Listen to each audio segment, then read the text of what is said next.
The video feed popped mid-click and there she was, Maris Keaton, tilting her head like she'd spotted something broken. She started talking about efficiency before the camera even focused. That word, it's always the start of something getting gutted. My name's Nolan Pike. I was 39 then.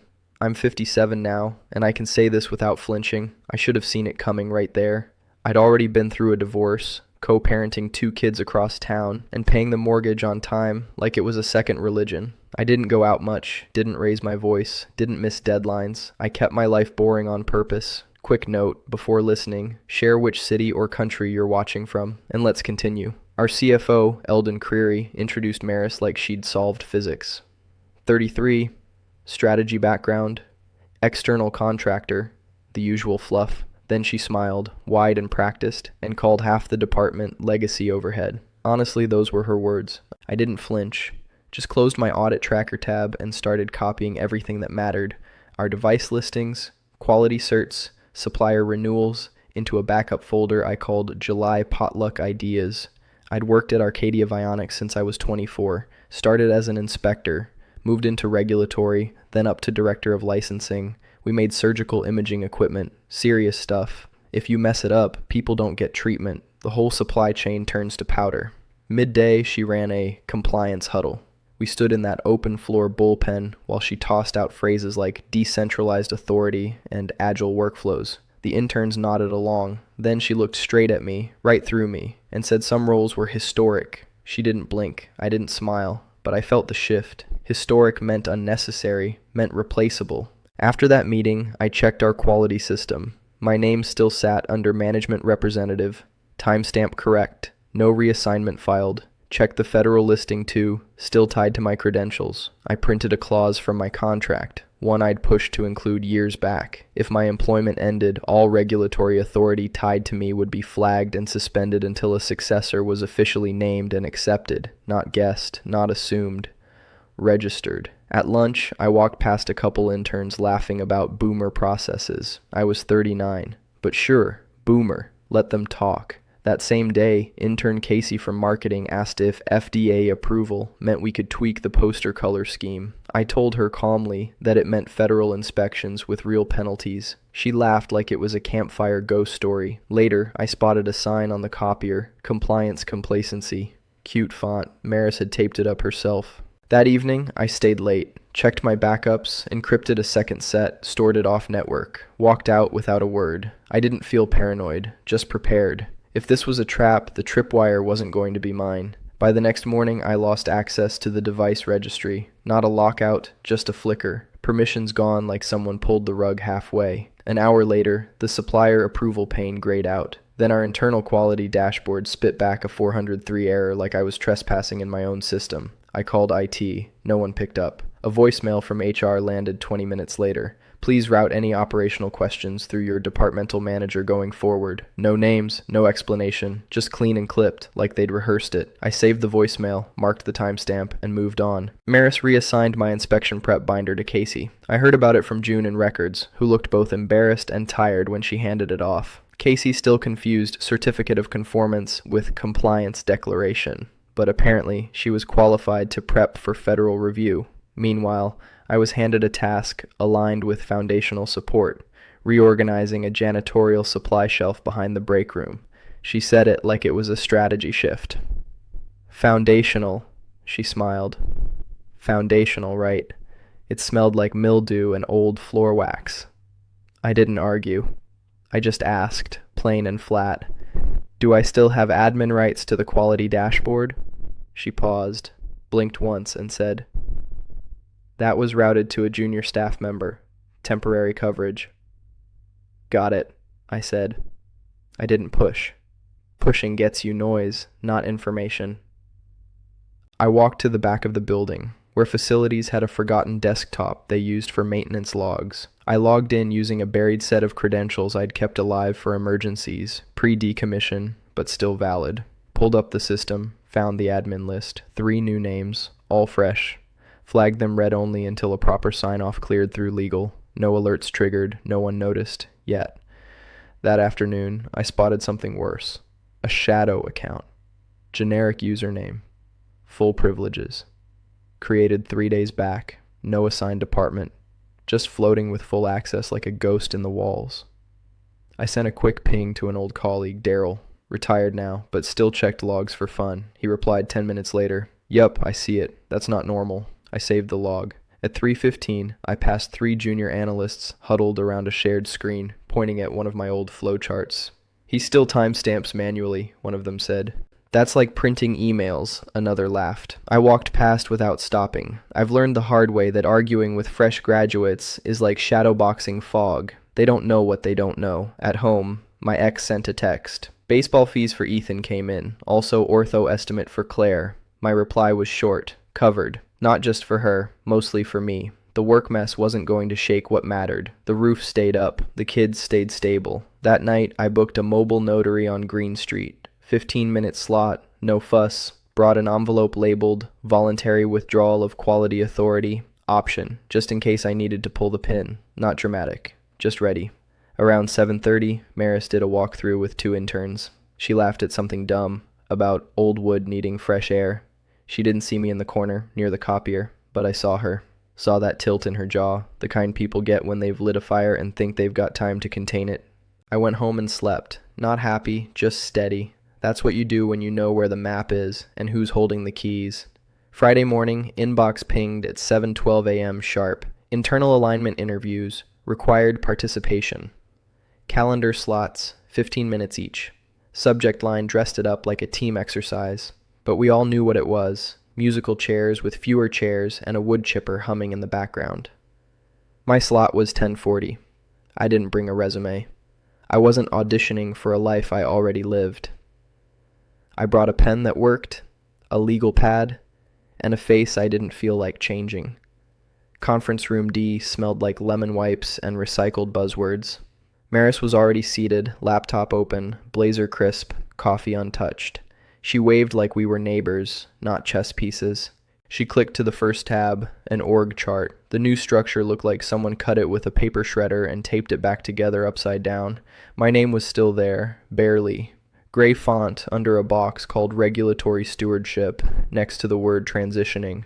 Second tab was titled Third Quarter Renewal Delegation. Her cursor hovered over a comment bubble. I read it before she clicked. "Can we push this downstream?" Downstream.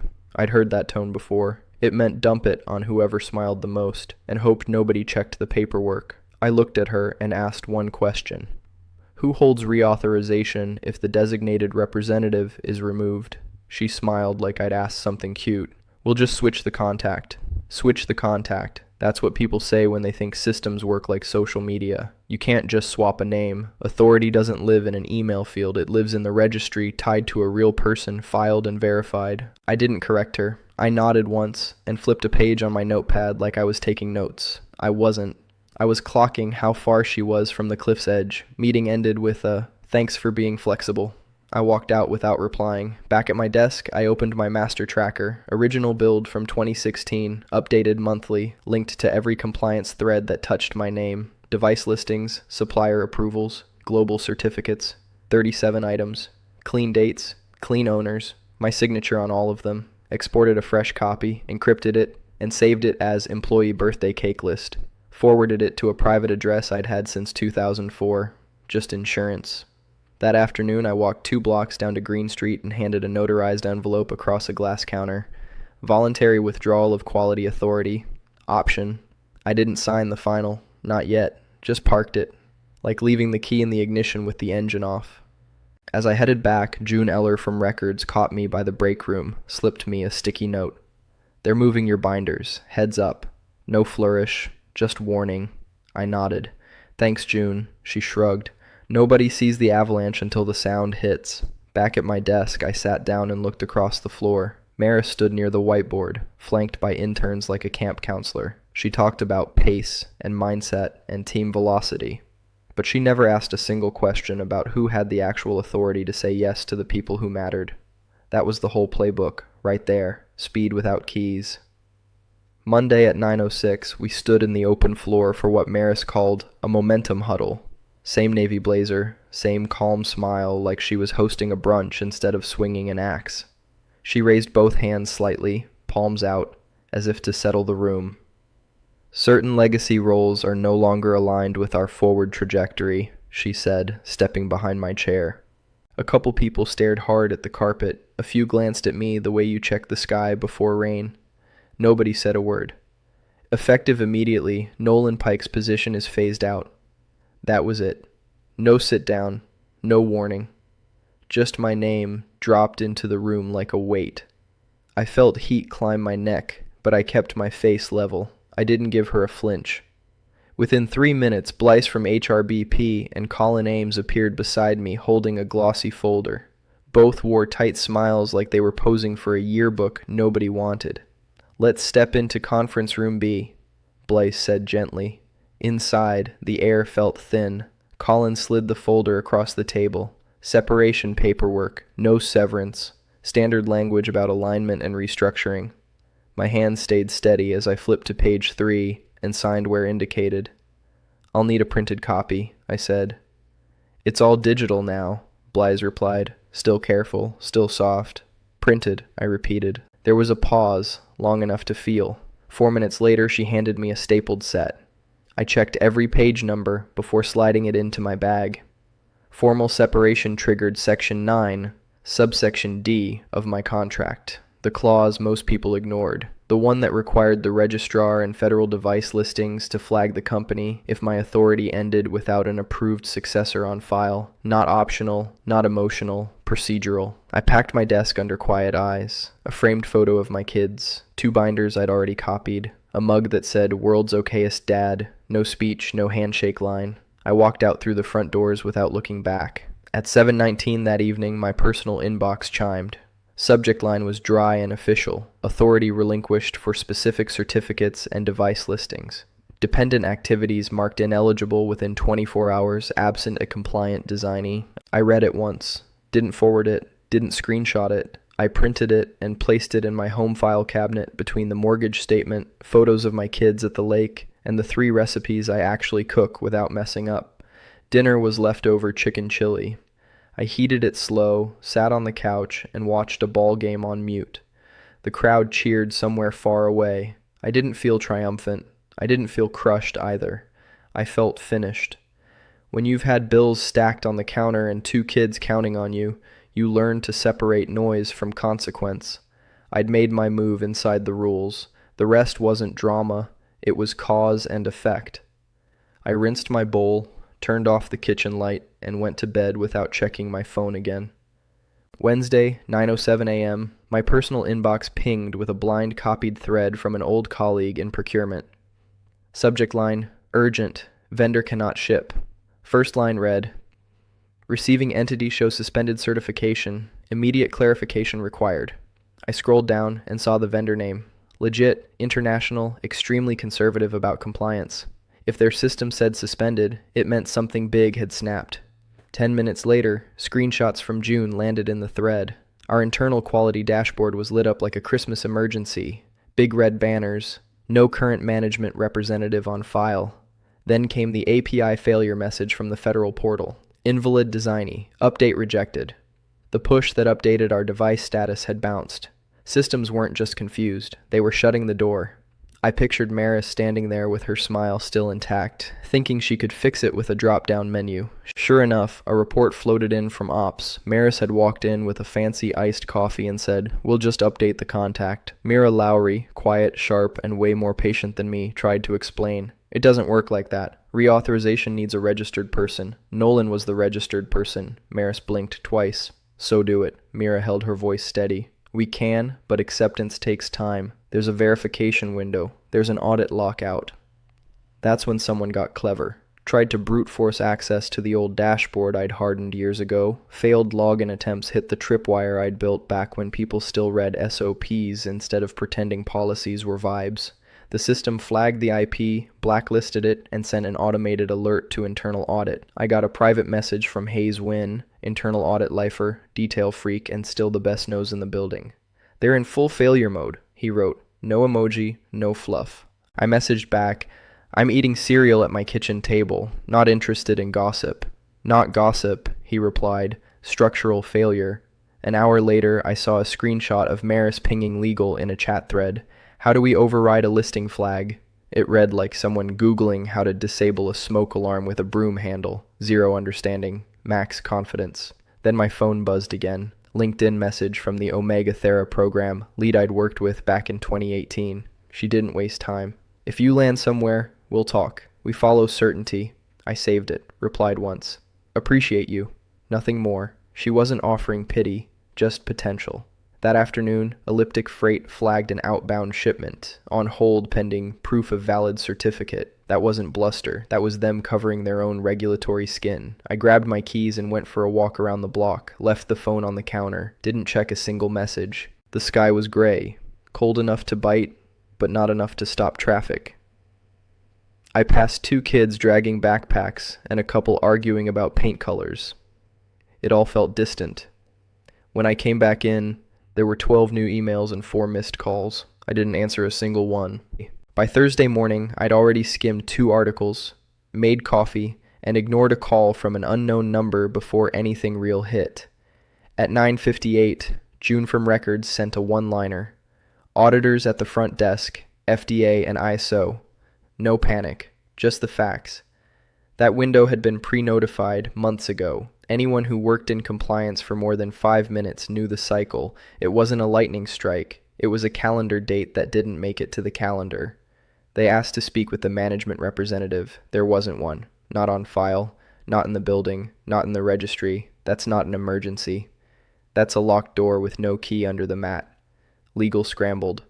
Owen Brill, a junior attorney with clean shoes and a decent soul, pulled up Google like it was a lifeline. I imagined him typing, how to register FDA Designy Fast into the search bar like it was a sourdough recipe. Maris didn't wait. She tried logging in under my old credentials. First attempt, user not found. Then she clicked the reset link. Response came back. ID removed from registry. Someone in admin got through to the registrar after 3 transfers and a long hold. They asked what it would take to get a new name in the system. The voice on the other end was calm, clipped, professional. Redesignation requires acceptance and verification. Typical window is 3 to 7 weeks, depending on prior authority level. That's the thing people forget. Speed is great, until you need signatures with teeth. My phone rang around 10:15. June again, this time calling from a hallway. Did you do this? I stirred my coffee and answered plain. Maris pulled the thread, the sweater did the rest. Lunch rolled around, and I got a short email from a Vallarta operations lead I'd met at a joint audit 2 years earlier. Nothing flowery, just 6 words. If you're moving, let's talk. Folks who build real things don't waste time dressing them up. I texted my ex, kids still good for Sunday? She responded with a thumbs up and a photo of our son in catcher's gear, grinning like he'd just caught a fastball clean. By mid-afternoon, I got a private message from one of the former data center techs. He dug into the logs out of curiosity and found something I figured might be there. Second shadow admin created, 3 days after you left. I thanked him, logged it, filed it with the first set, always back up the receipts.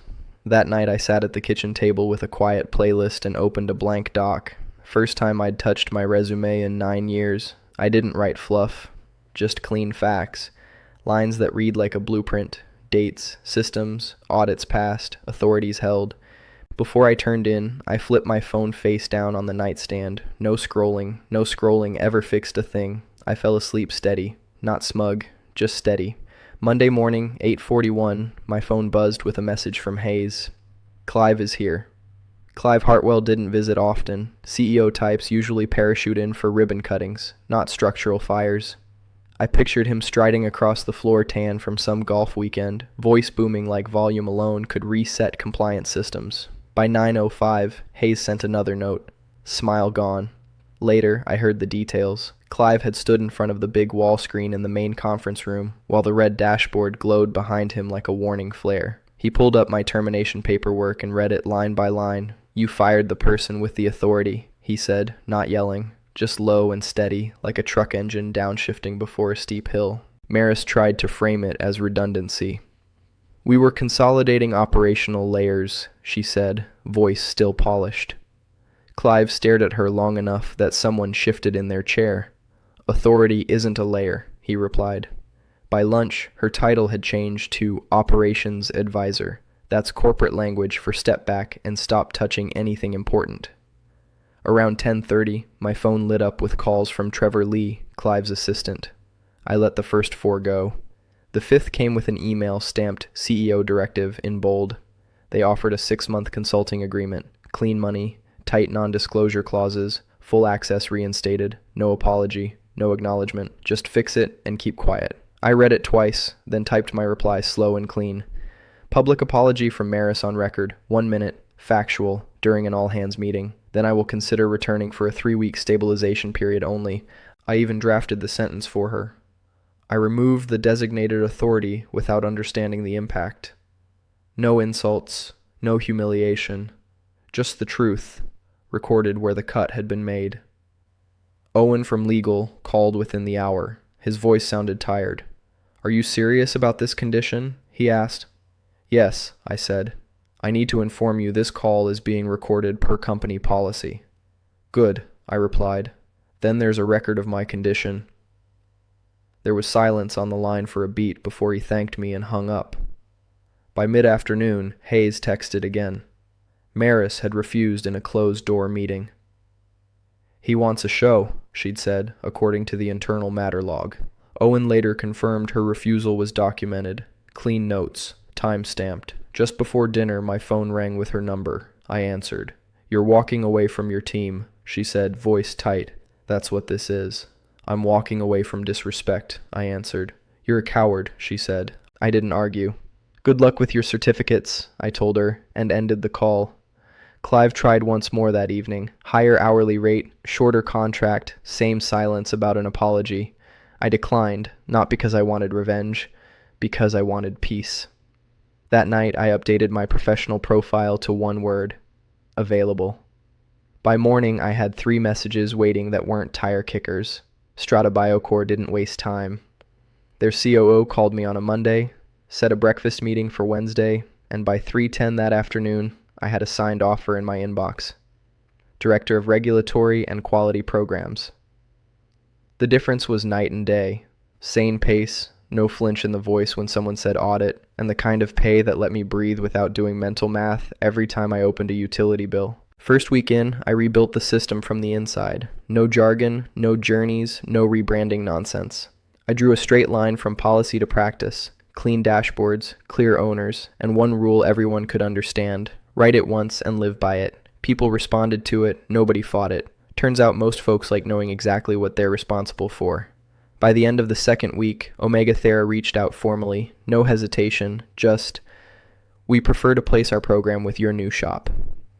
They didn't ask for a pitch. They already knew how I worked. Viarta followed a week later with more caution. "Show us stability for 30 days. 31 days later, both contracts came in. No fanfare. Just quiet signatures. Together, those 2 programs totaled somewhere around $14.6 million across 2 years. Enough to matter. Enough to validate every late night I spent keeping people from burning down their own systems. And I never once asked for the business. I didn't solicit. I didn't sell. They followed the work. People remember names that solve problems. They forget the ones who just repeat slogans. A month out, I got a message from Casey, the intern. She DM'd me through a personal account. Short, awkward, but honest. "You were right. I thought FDA stuff was mostly forms. It's not." I wrote back, "Find a real mentor. Read your procedures like your name's on the line, because one day, it will be."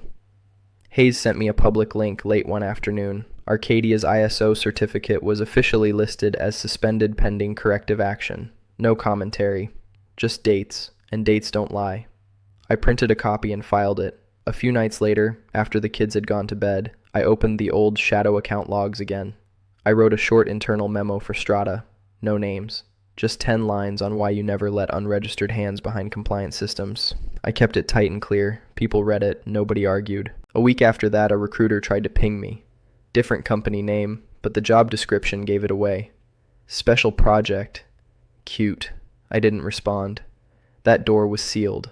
At home, things settled. My ex noticed I wasn't wound up like a broken watch. The kids noticed the office espresso machine when I showed them the place over FaceTime.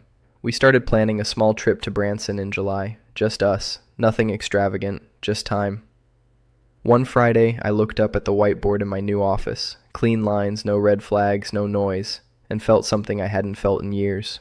Quiet pride, not triumph. Just that calm weight in your chest when the bolts finally stop rattling.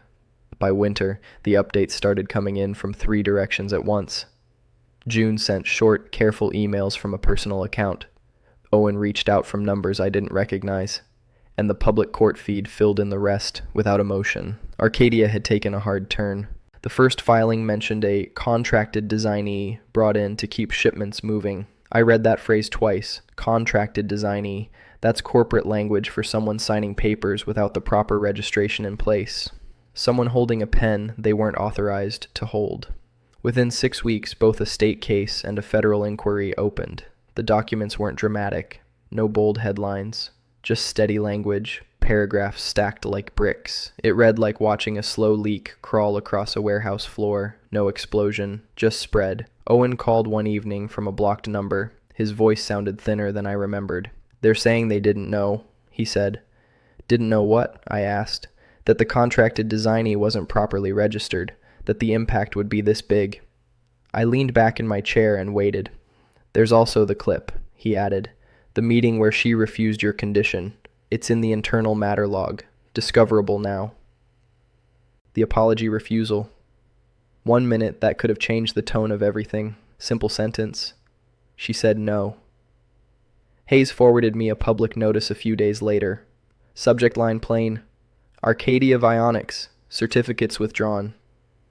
I opened the link, checked the effective date twice, and printed a copy. Slid it into the same file folder as the earlier notices. Dates matter. Paper matters. A month after that, I pulled up a bankruptcy docket. Chapter 11 to Chapter 7, inside 4 months.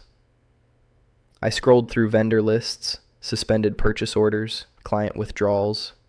3 names jumped out. Companies I'd worked shoulder to shoulder with for years. They'd already moved on. Someone else sent me a link to indictment details. Hiring a straw signatory, misrepresentation to a registrar, clean charges, technical, precise. I read what mattered and closed the tab. One night at dinner, my son looked up from his plate. "Dad, was that the place you used to work?" "Yeah," I said. "Did you win?" I shook my head slowly. Not every loss needs cheering. Sometimes you just let it be. He nodded like he understood more than he probably did. A week later, Mira emailed from a new address. She'd joined a manufacturer with a reputation for tight systems and boring meetings. "I still use your flowchart structure," she wrote. "It keeps things clean." I replied, "Keep it simple. Authority first. Everything else follows." Clive called once more months later.